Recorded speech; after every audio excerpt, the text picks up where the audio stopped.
He appeared off-Broadway and was nominated for an OBIE Award for When Pigs Fly. Ladies and gentlemen, one of my dearest friends, Mr. J. Rogers.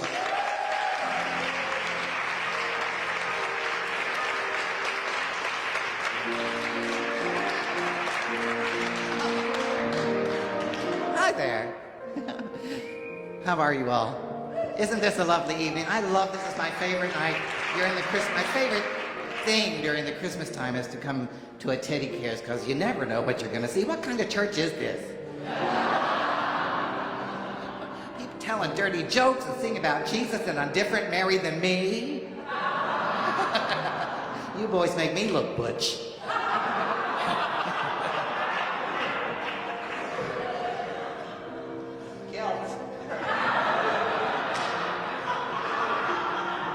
As Ruby said, I was in the 80s, actually, I was privileged to be in a very gay show called Whoop-De-Doo. That was the 80s.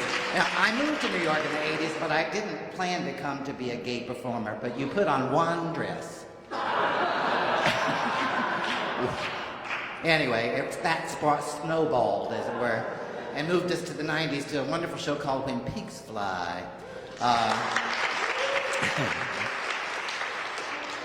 You know, when I was doing When Pigs Fly, it was an off-Broadway show, and I still had to keep my job on Sundays upstairs at brunch at 88's Tending Bar.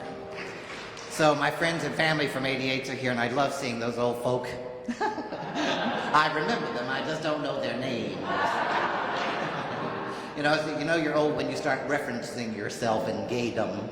But this song I'd like to sing from you is from When Pigs Fly, and written by one of our own, our very dear Dick Gallagher, and Mark Waldrop. And Mark explained to me when they wrote the song, of course they wrote me other stuff, but I got to sing these delicious torch tunes to three very political people. They were Newt Gingrich, Rush Limbaugh, and Strom Thurmond at the time.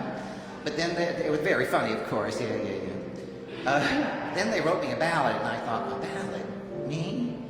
And they said, well, we wrote it for you because this is the way you talk, and we wrote it for you because this is the way you sing. And this, it holds true 15 years later, and I think you can carry it with you when you're feeling a little wonky. John. Live at 5 and CNN keep us all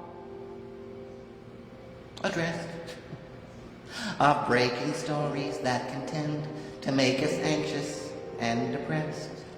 Problems with no answers hang on like some nagging cough, and every day some brand new issue rears its head to piss you off. Bad guys win, optimism's wearing thin, things are spinning out of control. Cynicism's all the fad, and world events can make us mad as hatters.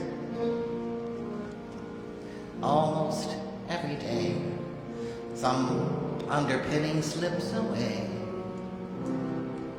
These aren't laughing matters. Time bombs tick, people keep on getting sick, and a nickel's not worth a cent. Wickedness and greed abound, just as peace is gaining ground. It shatters. Hate is here to stay, and justice goes to those who pay.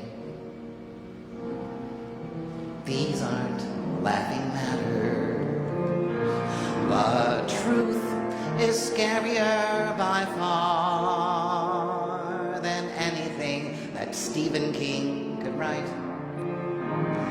The stories in the paper are daily small, decline and fall, spelled out in black and white.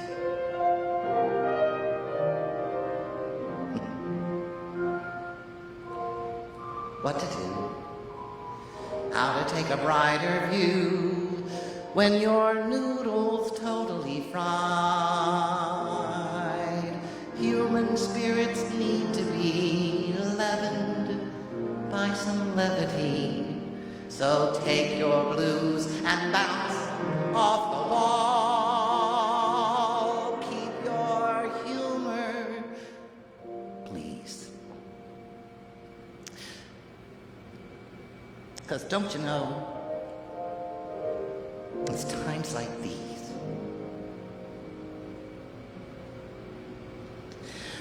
that laughing matters most of all.